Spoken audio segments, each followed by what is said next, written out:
अप्रैल को ट्रंप ने एक ट्वीट किया कि आबनाए हुर्मुज़ मुकम्मल तौर पर खुले हैं, जिसके बाद आलमी मंडियों ने बड़ा जज्बाती रद्द-ए-अमल दिखाया और तेल की कीमतों में नुमायां कमी देखने को मिली। लेकिन थोड़ी ही देर के बाद हकीकत वाज़ेह हुई कि ये ट्रंप की टीम का एक हरबा था जिसके तहत वो आलमी मंडियों को कंट्रोल करना चाहते थे। इस बयान के बाद ईरानी पार्लियामेंट के स्पीकर तुर्काली बाफ ने यह बयान दिया कि हकीकत इसके बरक्स है और ये फैसला सोशल मीडिया के ऊपर नहीं बल्कि मैदानों में होता है।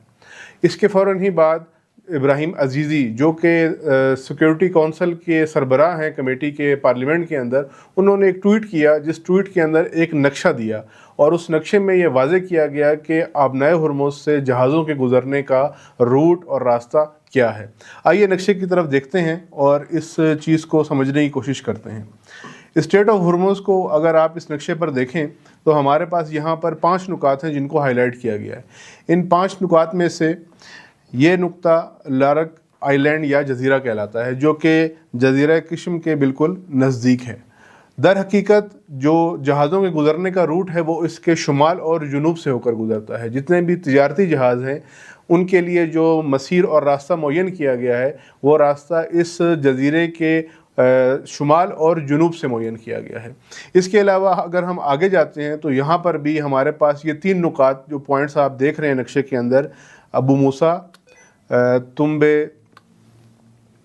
तुम्बे बुज़ुर्ग और तुम्बे कुचिक, ये वो रास्ता है जिसके दरमियान में से ये जहाज़ गुज़रते हैं।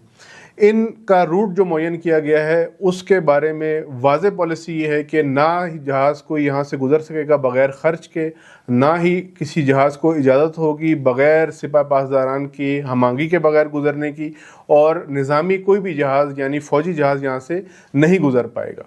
इस नक्शे के रिलीज़ करने के बाद दोबारा जब अमेरिका की तरफ से क़ज़ाक़ी और नेवल ब्लॉकेड की बात की गई तो दोबारा ये रास्ता मुकम्मल तौर पर बंद कर दिया गया और ये कहा गया कि जैसे 24 घंटे पहले